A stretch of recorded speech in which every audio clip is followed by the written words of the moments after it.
the truth about your retirement and some new data just recently released on your retirement account and what it looks like for most Americans who are relying on a 401k plan, who are right up against these inflationary numbers right now. We just got data out just a few minutes ago, actually, on consumer spending. People are spending less right now, obviously, because, well, they need to save some money. They need to put some money towards their energy bills. They need to put some money towards just cost of living expenses, of course, even though 2 days ago, of course, we got some good CPI numbers on the consumer price index and what that means for inflation. But all of this to say that our retirement plans are in a lot of trouble. And today we have a special guest here on the show. We'd love to welcome in Matt Sorenson. He is the CEO of Directed IRA. He knows all about how to set up a self-directed IRA, really dives deeply and educates a lot of people around, speaks about this at events and podcasts about this, about what is inside of our retirement accounts and how people are sort of setting themselves up for failure. And Matt is a good friend of our company as well here at Morris Invest. Matt, welcome into the show. Great to see you. Thanks, Clayton. I'm excited to be here. I love retirement accounts as long as you're using them right. So it's a super powerful topic. And Clayton, there's like $33 trillion in U.S. retirement accounts. I don't know that people realize how much money is here, but I always tell people, wow, there is more money in U.S. retirement accounts than any other place. Like if you think about investable dollars that could go and invest anything, it's in U.S. retirement accounts. And the cool thing about it is a lot of you guys listening have your own little sliver of this already. And you might be like, Clayton was, kind of teeing up for me. Thank you. This kind of problem with retirement accounts is it's probably invested in a mutual fund or a stock you know nothing about. But it doesn't have to be. It could be invested in real estate, something you might know something about or care about or be more interested in investing in. So that's what we're always teaching people is your retirement account, these tax preferred vehicles, these areas where people have a lot of money saved, doesn't just have to buy a crappy mutual fund. I think, what's so funny about that is we've been sort of instructed that way. I remember, I didn't learn about this at all in high school. No one taught me at all about saving for retirement. We just got to college and we heard, oh yeah, you buy mutual funds. You buy mutual funds and you sort of set it and forget it and you're good to go. And you don't have to really worry about it or think about it. And that's a really crappy way to look at it. First of all, can you explain, we're going to get into self-direction here. We're going to talk about, one of my passions, of course, is real estate investing using a self-directed IRA. And I also buy gold. I also buy precious metals with my self-directed IRA. Heck, I've even bought crypto with my self-directed IRA. But real estate, I've done those things too. I love it. Yeah. But I mean, real estate is at the heart of what I do, of course, or what we do at Morris Invest. Yeah. So we're going to focus on that. But when you talk about a mutual fund, can you explain to our audience why that's a failed vehicle that they would want to shove inside of a 401k plan? Well, the hard thing with the mutual fund is it just hasn't given significant returns. I mean, I think the most common person who comes to do a self-directed IRA and buy real estate is someone that's been frustrated with paltry returns. Like they hear the news and they're like, the stock market's up, the stock market's down. And they're like, my account doesn't seem to be up when it says it's up, And a lot of people have felt this roller coaster of the stock market and they just have not seen the returns. Now, you might be someone that is good at picking stocks or mutual funds and you might be getting phenomenal returns. If you are, keep doing that. I'm not saying change, but the fact of the matter is most people aren't, but they've been told you have no other choice. And so you're just stuck between, well, is it mutual fund A or mutual fund B then, I mean, I don't know. But they're designed to be very risk averse. They're fee laden. And really Wall Street has preyed on our laziness. Like that's why mutual funds exist. Like Clayton, you're like, set it and forget it. I remember the Ronco fruit dehydrator. That was how they said you make dehydrated dehydrated fruit bananas or beef jerky. or something. Yeah. It's like, guys, that's not what you should do with your retirement account, especially that $33 trillion. There's so much money in this and people have just gotten a little lazy and they've let Wall Street just take over control of their money. Our message is take control back. And if you're a real estate investor and you have where you can have a competitive advantage, you can do better than a 7% or an 8% return on your money. Why would you just keep investing in a mutual fund that you have zero competitive advantage when you could get a higher return in real estate or whatever asset you're into or you have knowledge about or experience where you do have a competitive advantage? I've always just done better in real estate myself. inside my retirement account, outside my retirement account. I've always just done better at it just because I know it better. And I feel like I can make better deals. And I feel like there's more opportunity, frankly, than me fighting over with everyone in Wall Street in a mutual fund. So you mentioned a number at the beginning, that 33 trillion. It's a stunning number. And that's sitting in mostly Wall Street backed retirement accounts, right? No wonder they're such champions of these 401k plans and these traditional or Roth IRA plans. I mean, I remember a story from a few years ago. I found it stunning. Home Depot was making automatic 401k plan enrollments for their new employees when they hired. Like, you didn't even have a choice. You could opt out of it, but it was an auto setup. Yeah. And you think, oh, this is great. And, the CEO, of course, at the time was like, oh, this is great for our employees. Like, but really, when you dive deeply into it, most 401k plans that do any kind of a matching plan are matching the company's stock, number one. And number two, of course, Wall Street is making all sorts of fees, and the benefits of you setting up an account, Wall Street is benefiting from it. It's not about the employee. Am I wrong? Right. I mean, in some ways, I like people to save. I'm like, it's better to save me preparing than nothing. But yeah, Wall Street is the number one winner in that scenario. And you have no options. That's the thing that we just don't like, is when you're in your company 401k, and this is an important takeaway. If you have money and you're like, Matt, I'm hearing you. I do want to do real estate with my IRA or 401k, but I have a day job. Let's say I work at Dunder Mifflin, I'm Michael Scott and I've got my 401k and it's been chopping away. That is one area where you are locked in. You don't have a choice. You're stuck in whatever investment options the Dunder Mifflin 401k or the Home Depot 401k offers, and you're stuck there. But if you have an old 401k, you can move. See, it's all about choice for me and options. Like, I want to spread the availability of investments. You want to invest in a small business. You want to invest in a startup, in a private equity fund. You want to buy a single family rental. You want to buy a duplex. You want to do private money lending with your retirement account. I mean, all this investment opportunity that exists in the world is available to your retirement account. You don't just have to buy a prepackaged mutual fund chock full of fees that has paltry returns. But that's what you get in the company 401ks. And so we want to let people get out of that and have some freaking options. And so, but if you do have the day job 401k, let's say you're 40 years old, Michael Scott, you got a couple $100,000 in it, you've been throwing your money and you've been matching. That's good. I like that you've gotten the money there. It's better than not doing anything, but you're kind of stuck there from moving it out.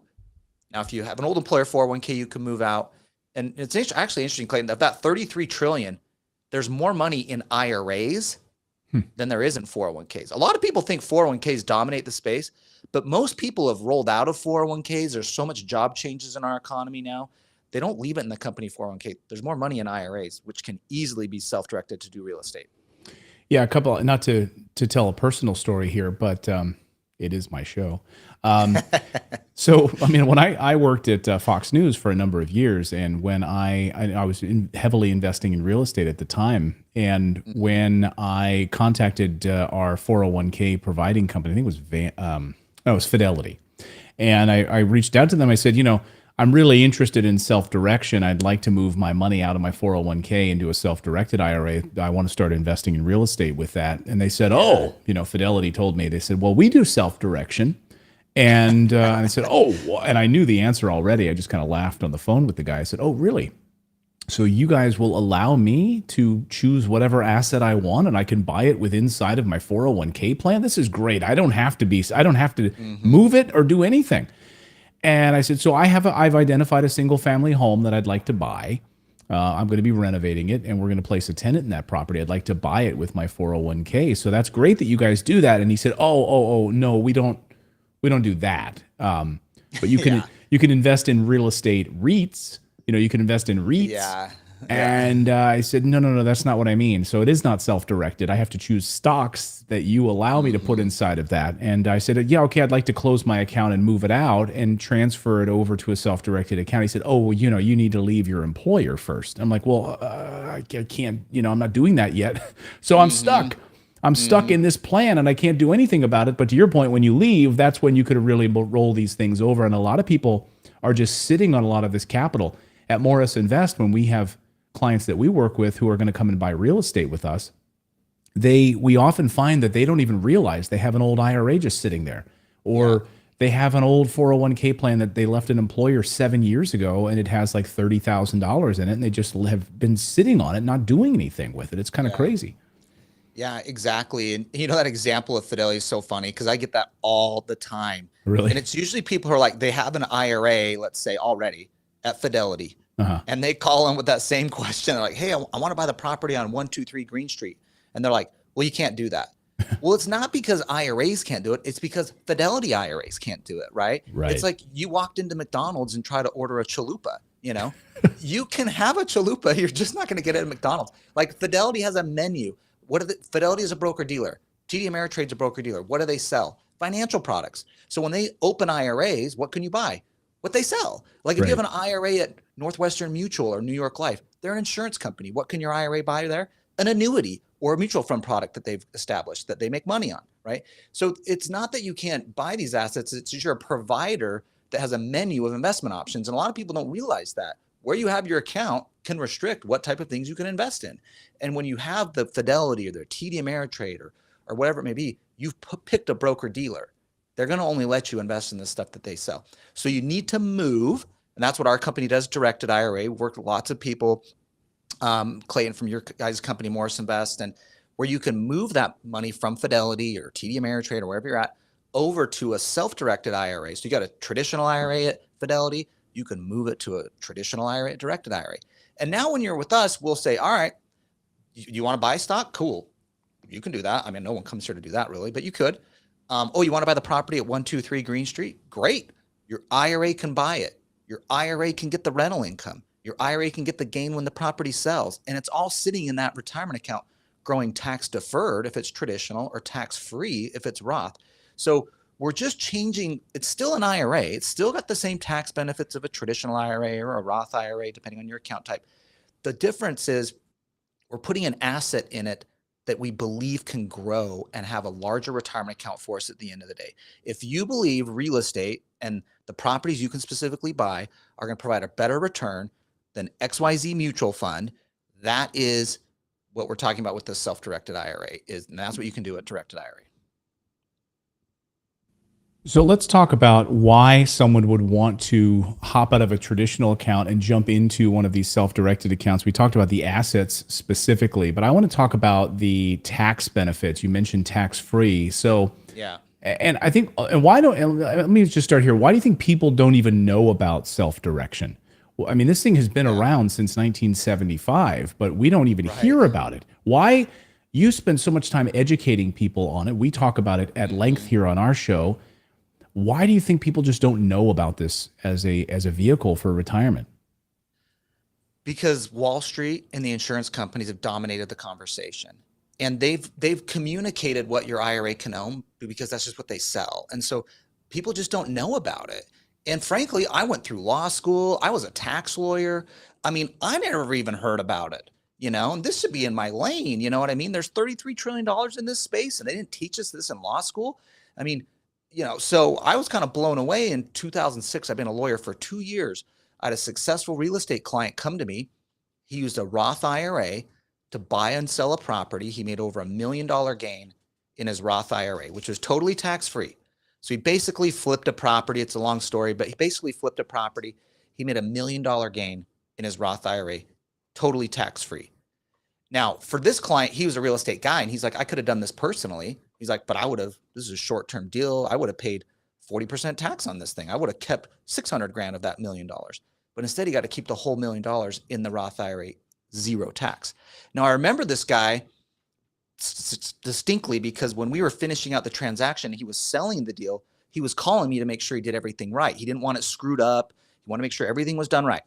And so we're going through everything, and I'm like, dude, it's all good. Don't worry about it. And then he got super pissed off in the call, Clayton. He was like mad. And I'm like, dude, I was waiting for a high five and a pat on the back for like, thank you for teaching me how to do this. This was an amazing strategy. Instead, he was pissed. And the reason he was pissed is because nobody told him he could do this before. He's like, I've been a real estate guy my whole career.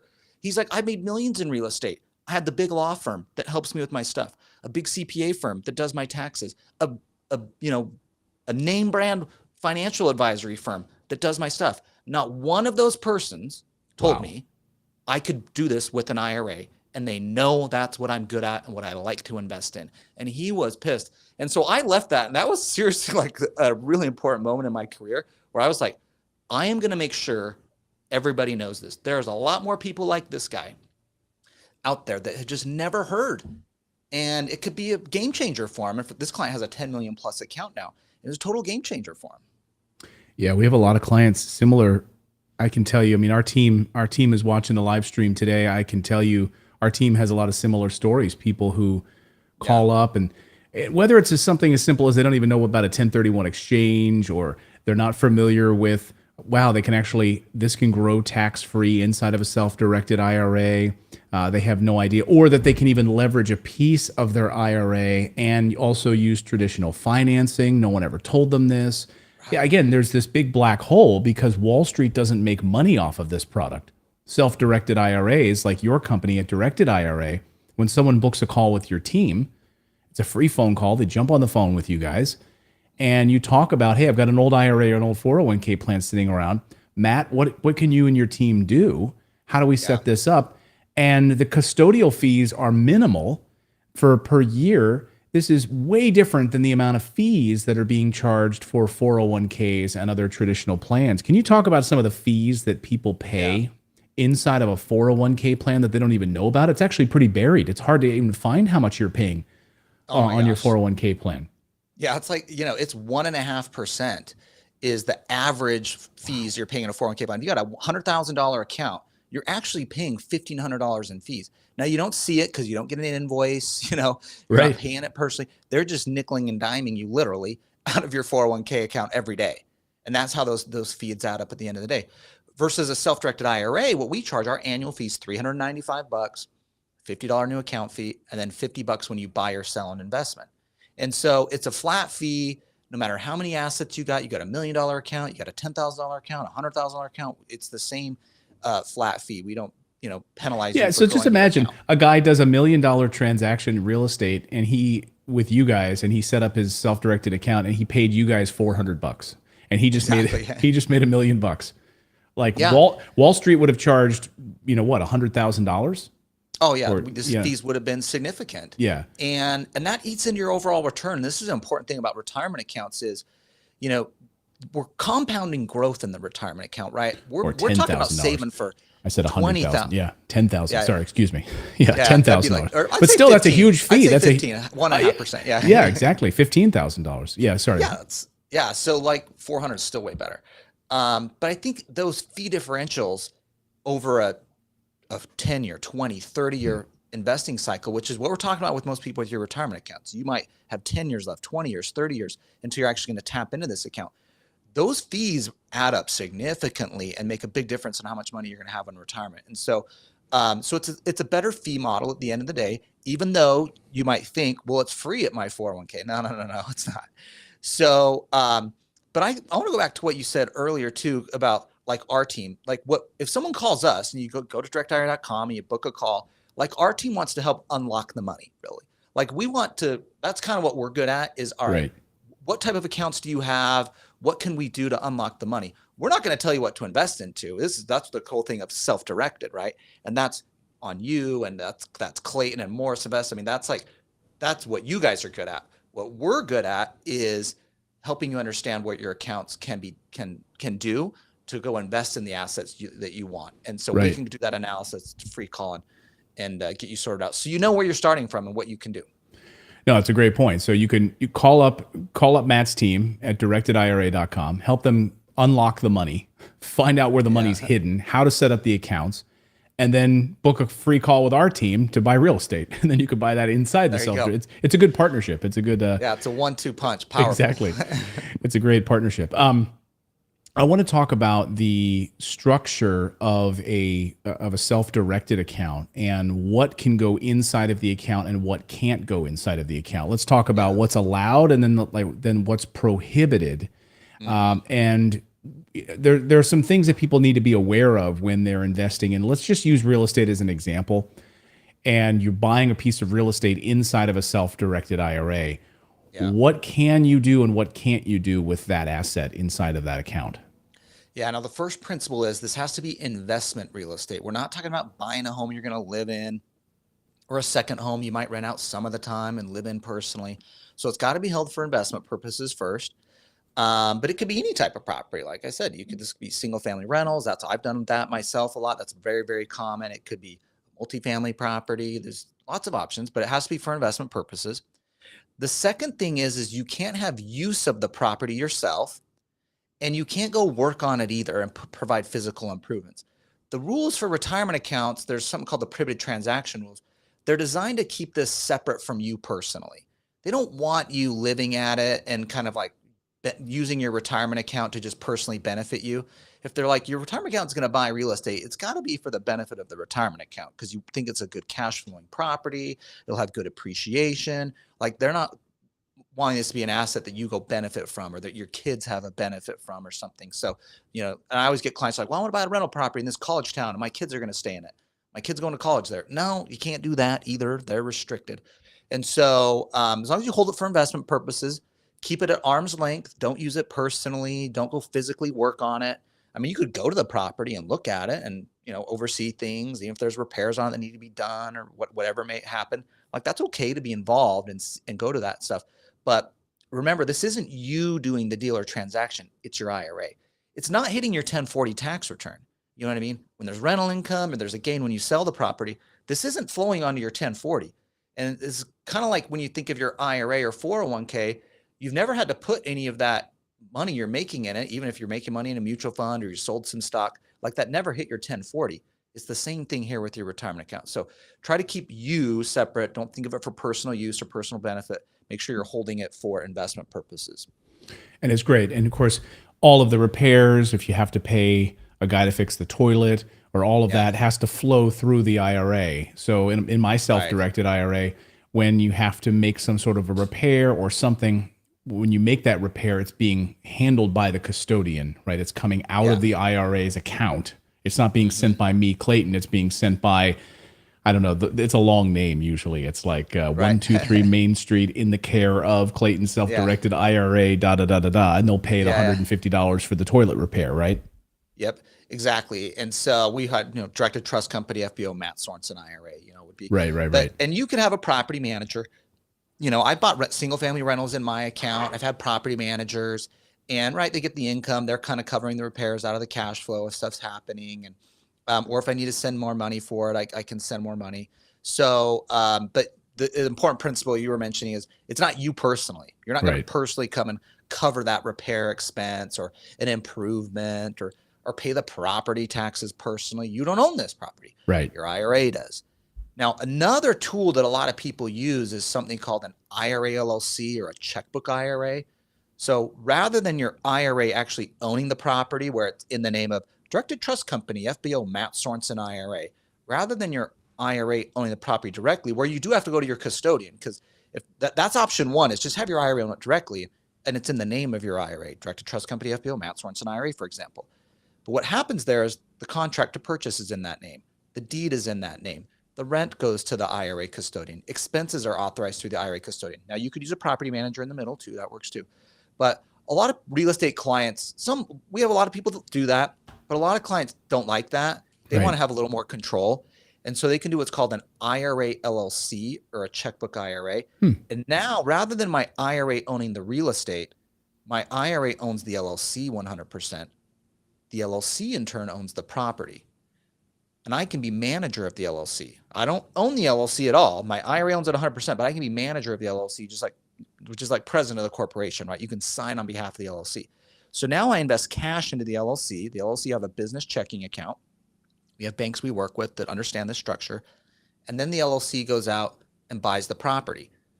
Now when the rental income goes, it goes to the LLC bank account. When you want to pay a bill or something, you just pay it out of the LLC. Even when you buy the property, rather than the contract being in Directed Trust Company, FBO, Clayton Morse IRA, it's going to be in the name of XYZ Investments LLC or whatever you want to call the LLC, And so that's the purchaser on the contract, and you can sign the contract. When you go to closing, it'll be in the name of the LLC, and the deed goes into the LLC. And so it puts you in this position of control to do deals. Like we've had clients buy properties at auction, or they end up getting a lot of properties in there, and they just want a little more control of it at the LLC level. Even I use the IRA LLC structure. You know, like I'm the CEO of the company. I know every process that needs to happen. I can just walk around the corner and tell someone to do something. You know, we have two-party controls, of course, but Right. but I even use the LLC. It's just easier. And I'm buying real estate. I'm buying rentals. I'm doing some private money lending to other people on real estate. It's just a little easier to do transactions that way. That's great to know.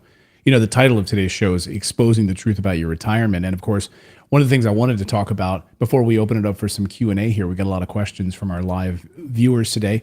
So get your questions in now. If you have any questions, we'll get to those here in a second. But the exposing, your retirement account piece is the recent numbers that came out, I believe from Vanguard just a short time ago, about the average retirement account, the average 401k, the average retirement account at retirement age.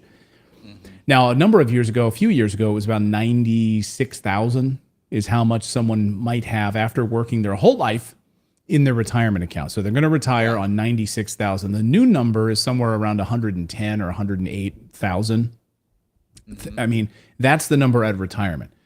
So most people have been trained to believe that when they retire, I think the great lie, the great fallacy in all of this is that they're going to retire on this pile of cash. And it's going to sit there. They've got a pile like Scrooge McDuck. They're going to be swimming around in their gold coins until it's down to the last gold coin, and then they die on that day, right? Oh, I'm dying. Oh, here's a perfect time. I'm out of money. I'm out of life, And this is a ridiculous concept. And 110,000, if you think about retiring in your 60s or whatever, you're going to live for another 20, 30 years on that amount of money per year. It's absurd. Can you talk about that structure a little bit? Yeah, and I think that is that problem of a retirement account that's not significant enough to retire in is because of two things. There's two things causing that, where people have 118 grand. And that's how long is that going to last you in retirement? Right. Maybe a year or two, if you're lucky. Yeah. And Medicare, and you're going to have Medicare, and Social Security is not going to be helping much either. So, but there's two problems to that. There's two reasons why that is not enough money. One is, let's be honest, people aren't saving enough in their retirement accounts. But the reason they're not saving enough in their retirement accounts is they're not excited about what they can do with it. Right. Like, so I can buy a mutual fund. And then the second problem is they're not getting enough returns. The money they are actually saving and putting in there isn't providing the returns that they want.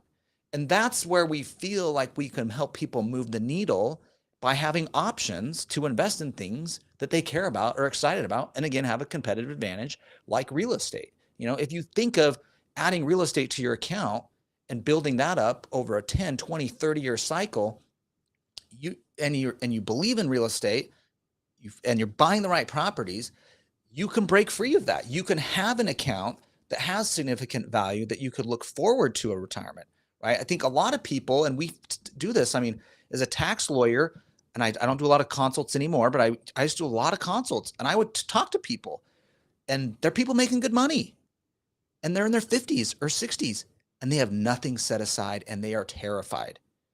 They are worried, but they haven't had the right strategies, and the things that were out there, like the 401k to buy a mutual fund, didn't excite them.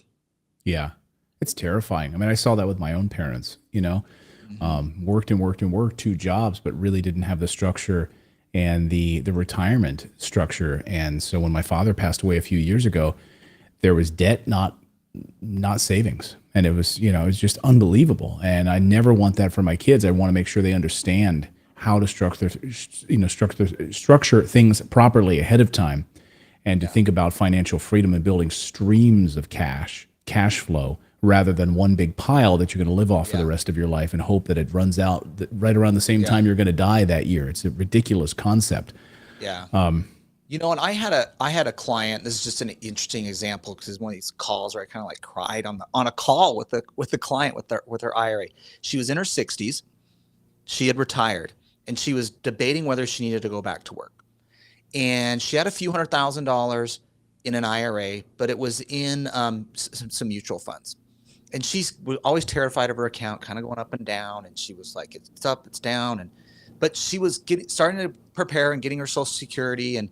And she's like, I'm not going to make it. And she was having to start selling mutual funds to cover her living expenses. And it was maybe $500 a month. It wasn't significant, but she could see the writing on the wall. This isn't going to last. This is not going to make it. And because it wasn't income producing either. So what she did is she went and bought a rental property. And this was in Phoenix. This is 7 or 8 years ago.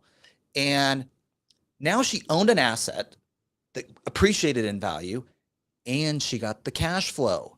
So now she looked at her account, when she looked at her account, and she's just like crying about this because she was like, this was so powerful to her. It took so much stress off of her because she realized, I have cash flow coming in every month from the rent. And she's in her 60s, so she can start pulling money out of her retirement account because she's over 59 and a half. I can pull that out. She's only wanting about $500 a month to supplement her retirement. And I still own the asset 100%, which is appreciating and going up over time. It was like amazing, and but Yeah. but she never knew that until like she was in her 60s. We have a PDF. You brought it up, so I'll mention it. We have a PDF. It's the thing that changed my life too. It was really what she kind of transformed and went through. We have a PDF. It's called our financial freedom number, and it was a moment that really was our eureka moment for my wife and I when we realized how could we have enough rental properties that provided the monthly cash flow that would cover all of our monthly living expenses. Right? If our monthly living expenses were $6,000 or $5,000 or $4,000 a month, that includes your mortgage or your rent, your gas, your groceries, all of those things. Well, how many rental properties would it take in monthly cash flow for you to live financially free? And that's where we came up with the financial freedom number.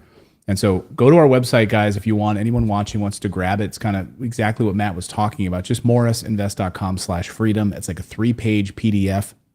It'll really teach you to look at your expenses in your life and find out then reverse engineering. What is that number and how do you get there? And how do you plan for retirement that way? And so like this woman that Matt's talking about, imagine having that cash flow coming in every month that it's growing even tax-free inside of a self-directed account. And if you're still working and you don't plan on stop working anytime soon, you love your job, great. Then all of that money that you're building up there is building and growing tax-free that you can live off of the rest of your life. It's a really powerful mechanism. I want to open it up for some questions here, and we'll get you out of here, Matt.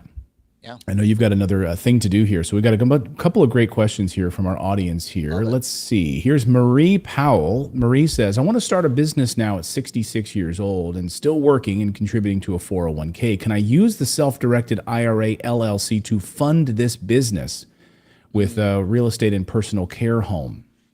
Ooh, great question.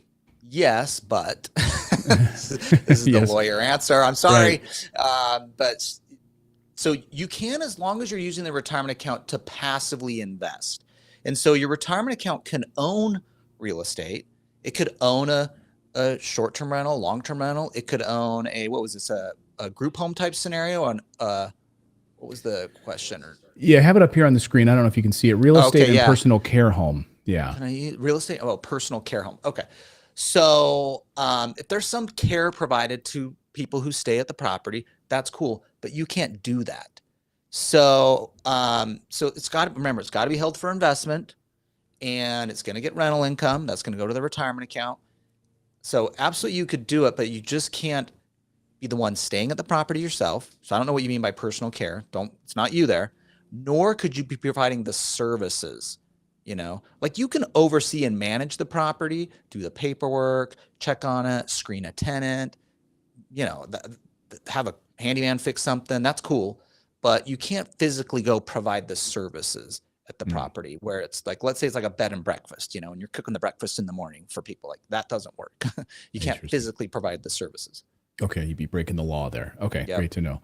And again, book a free call with Matt's team at directedira.com if you want more deep dives on that question, so they can help you with that. Okay, here's another question. Let's see here. Sorry. This is from Nicole. Matt, can you talk about what kind of loan is used in a self-directed IRA? Ooh, great question. So you can use your retirement account to buy real estate and also get a loan. So let's say you don't have enough money to buy a property outright with the cash in your account, but you have enough money to make a significant down payment. You can get what's called a non-recourse loan. And there's a number of banks that do this. There's maybe 6 or 7 banks that offer these loans, but it's a loan that qualifies for IRA rules. In a non-recourse loan, what the deal is with the bank is, in the event of foreclosure, in the event you default on the property, their only recourse is to foreclose and take the property back. They can't go after the IRA. They can't go after you personally. And this is a requirement for IRA rules. You're restricted from putting in your own credit on the property or signing a personal guarantee for your IRA to get debt. Your IRA can get debt. It just can't get it from you personally. It's kind of a weird thing, but it's just the tax code. It's just how it shakes out. So, Right. but there's a number of loans you can do this. I've even done it myself. I brought property, with a non-recourse loan from a lender. Now, those banks are typically going to require 30 to 40% down. This is not like a 10 or 20% down type loan scenario. You're going to need to be putting 30 to 40% down. And the interest rates are usually a point higher than the typical mortgage rate. But absolutely possible to get a mortgage. Just make sure you're using a non-recourse loan. Great answer. Non-recourse. And by the way, I should point out, we work with a number of non-recourse lenders on our new construction properties in Texas and in Missouri. So they have come and vetted the properties. And again, it's not tied to you personally, it's tied to the asset. And certainly being able to do competitive interest rates as well on that as well. So we've been working with them for a number of years. So the interest rates are not going to be as high as if you just went off and tried to do it on your own. But yeah, non-recourse is great. Non-recourse is great for people that have credit problems as well, or they exceeded the 10 LLC or the properties in one in their own personal name under the federal mortgage guidelines. So, great point. So there's some other reasons too, and we also have some international buyers too. Malik Burton asks this question. Hello. So what can we do if we have a 401k and to utilize our money effectively? Well, I just want to mention one thing. One of the ways I got started in real estate investing was borrowing from my 401k. I should say borrowing against my 401k, not withdrawing from it. But I called up Fidelity. I actually went right to their website, and that was who managed my 401k. And it was very simple to borrow from it. You're not getting any penalties when you borrow from it. And I think you could borrow up to $50,000, and you can pay it back in whatever increments you wanted. You could choose like 6 months, 12 months, 24 months, and it will come out of your payroll like as if your paycheck. You'll just notice that it's going back to that loan, but it's your money. It's the bank of you. And you're also then able to exceed the amount that you can put in a 401k per year as you're paying it back. So there's some benefits to it. It's like you're borrowing from your own bank and it's you. It's not withdrawing it where you get penalties. It's borrowing from it. But Matt, do you want to jump in on the 401k question as well? Yeah. So a couple different options. This is like your current day job 401k. You're 40 years old, let's say, and you can't pull it out. And your first option is what Clayton you were mentioning there, which is you could take a loan against your 401k and you could take out half the balance of the 401k up to a maximum of 50k, and you can pay it back up to a 5-year window. But like Clayton, you're saying, it's awesome because you're paying yourself back. Now you have to pay interest on it, but you're paying yourself the interest back. So it's right. And technically, if you went and used that 50k and you put it into a rental property, that interest you're paying back into your own 401k is tax deductible. Right. On the property, on your personal tax rate. It's genius. Yeah. Yeah. It's like a win-win. So that's one way you could tap into it because you can't roll out into a self-directed. The other option though, Malik, if this is a old employer 401k, or let's say you're over 59 and a half, if it's an old employer 401k, you're over 59 and a half, you can move that money from the 401k to a self-directed IRA and then go buy real estate on day 2. Now the retirement account owns the property, gets the income, and it's still staying in that tax-free or tax-deferred vehicle. Malik says he's 33 and wants to start empowering early retirement. Yeah, I really think investing in real estate and being smart, I think both inside and outside of it really comes down to personal preference though. Do you need the cash flow now? Like you're 33 years old, you're working hard. With a self-directed account, you get the benefits if you structure it and talk to Matt's team of growing it tax-free. Do you need it outside of that account? Because you're not able to touch that cash flow until you retire. I mean, you can with penalties, but right, you don't want to touch it. So if you need that cash flow now and you want to like live off the cash flow now at 33, 35 years old, that's a different animal. But seems like you're in a working age, you're working hard, you're in your prime of your life. Like you probably don't need to be living off that cash flow just yet, but that's just me. I don't know. What do you think, Matt? Yeah, I mean, every person's situation is going to be different. And that's why I think the call is helpful, is just to see, all right, what are your goals right now? Because we do get that. And I get people in their 20s and 30s are like, man, I'm trying to make money today. Like, I'm trying to have money for today. And I'm like, okay, all right. Okay, let's think of ways we can tap into your retirement account. And the 401k loan, it's called a participant loan, where you loan yourself money out, is a good strategy to access that money without it being a distribution or being taxable. Again, you pay it back over 5 years, but now you have this money. Frankly, you could take that money, that 50K, and go on a cruise, or do whatever dumb thing you want to do. We're just saying, let's use that little pot of capital there to go to real estate and start building wealth or income that you can use today. But if you're like, no, Matt, I'm in my 30s. I got great income.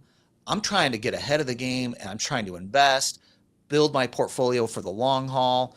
Then we might want to look at some other strategies to doing it inside the account, so it stays in there and it's growing for long-term wealth. Because everybody's got different strategies, and even me, I'm doing two things at the same time. I'm building long-term wealth. I'm building short-term wealth. Yeah. And I think a lot of people hit that point too. And so you have some options. And even me, I'm buying real estate personally. I'm doing real estate deals personally. I'm doing it in my retirement account for the long haul too. Right. It's not an either or. Yeah, exactly. Great point. And my team wanted me to remind everyone that when I mentioned non-recourse financing, the properties that we do at Morris Invest are already qualified for non-recourse loans. They've already been like with the bank. So it's not something that we have to go out and take 2 years to approve. It's already lined up with our new construction on that front. So just as we talked about non-recourse loans. 2 more questions and I'll get you out of here, Matt. Let me see here. Yeah. Here's one. Let's see. Here's Lindsay asking this question here. If you don't have a 401k or existing IRA, can you open a self-directed IRA to begin with? What would you need to do that? Absolutely. You're just starting from zero, and so, but everybody does. Okay. So you can open up an IRA that you can put in $6,500 a year. So right now for 2023, you can put in $6,500. On January 1st, 2024, the annual contribution goes up to $7,000. So you can put $7,000 in for 2024. So in the next, 60 days, you could have, $13,500 in an IRA. The IRA, now this might take you a while to get enough money to do a deal. The first property I bought was a rental property in Indianapolis for 85 grand. And I had about 40,000 into it. It took me, I had to save and make contributions up to 40 grand in order to buy the 85,000 property. I got a non-recourse loan for the balance. And so it might take you a few years. Now I have clients that are real estate wizards, and they'll go wholesale a property or do an option on a property, and they can turn $6,500 into $50,000 on little short-term deals like that. That's not me, right? I'm busy in my business. I got 120 employees.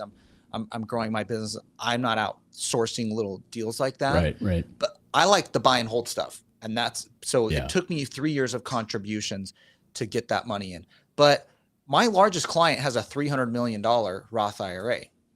He started at 0 too. And I know, Lindsay, it might seem like, whoever asked that question, it might seem like, I'm at 0. It seems like a little discouraging. Everybody starts there. Right. Just start saving now, making the contributions.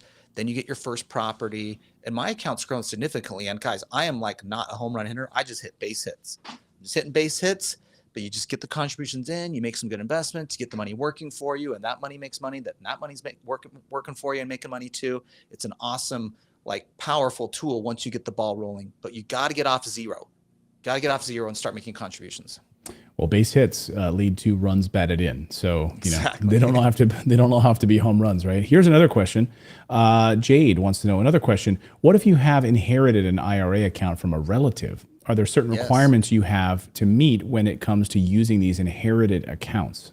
Yeah, great question. You can self-direct an inherited account. We have a self-directed inherited IRA accounts at Directed IRA. The one unique thing on a self-directed inherited account, it depends on when you inherited it. If you inherited it before January 1st, 2020, it's called a stretch IRA. And you're investing that account over your lifetime. And so you have to take distributions, but it's over your lifetime. So if you're like 40 and you inherited an account, your distributions might be 1% of the account value. For example, you have 100,000 account, you got to take $1,000 a year. It's not that much. So now the rules changed, and this is, again, the tax code in 2020. And now when you inherit an account, if you inherit an account in 2020 or later, you have a 10-year rule of where you need to take out distributions. And so now you've got kind of a 10-year window to invest that account, but it's got to be fully distributed at year 10. And so you just need to sell the property at that point too. So it's definitely possible to, and we have lots of clients that own real estate in an inherited IRA account. Just make sure you understand the distribution rules. That's just where it's a little unique. When it's just your own IRA, you know, or something, it's pretty straightforward, because take the money out when you want. Only traditional IRAs, when you hit 73, you got to start pulling money out. Otherwise, you're not forced to pull it out. You can keep it all invested. Great. Wonderful stuff here. Well, like I said, I want to thank all of you guys for taking time out of your day to empower yourself, build financial education. This is something you don't learn in high school. This is something you have to learn on your own, and have great teachers and educators like Matt over at Directed IRA and his team taking time out of their day to help educate all of us. This is really powerful stuff. So you guys are getting a huge leg up on other individuals who are not familiar with the power of self-direction and taking control of your own retirement. So again, people can head over to directedira.com, book a free call with your team, talk with those guys, and help get them set up in the right way. Any final thoughts, Matt, on that point? Yeah, I just appreciate you. Thanks for having me on. And I just want to say, invest in what you know. That's my last message I want to do. And this is for all your money in your retirement accounts. Don't feel like you're stuck in whatever products are in front of you, in Fidelity or TD Ameritrade or wherever you're at. The most powerful concept I've seen where people have had success is investing in what they know. If it's real estate, why aren't you investing your IRA or 401k in real estate too? Great points. Great points. And all great education. Again, head over to directedira.com and book a free call with their team to get your account set up and all of that, so they can educate you on the power of this and where this hidden money is. And then find out what you love. You want to invest in gold, silver, real estate, crypto, whatever it is you want to do. Yeah, exactly. If you want real estate, we'll help you. If you want something else, then, you have to seek it out on your own, but you can do all of it in there. And so it's totally up to you what you're comfortable with. Matt, great to see you. Thank you so much. We'll let you get out of here. I know we went a little longer than I thought we would, but we had some great questions here. So I appreciate the time. So yeah, my pleasure. Thanks, Clayton. Thanks so much, Matt. And thanks to all of you for subscribing and being a part of our show here. We really, really appreciate it. We will be back with more content this week. We're watching what's happening right now in the broader markets, obviously what's happening with inflation and these new numbers from the Fed. Will we see any rate hikes as we head into the new year? All of those things we're keeping our eye on closely here. So please subscribe. Please be a part of our community, and we'll see you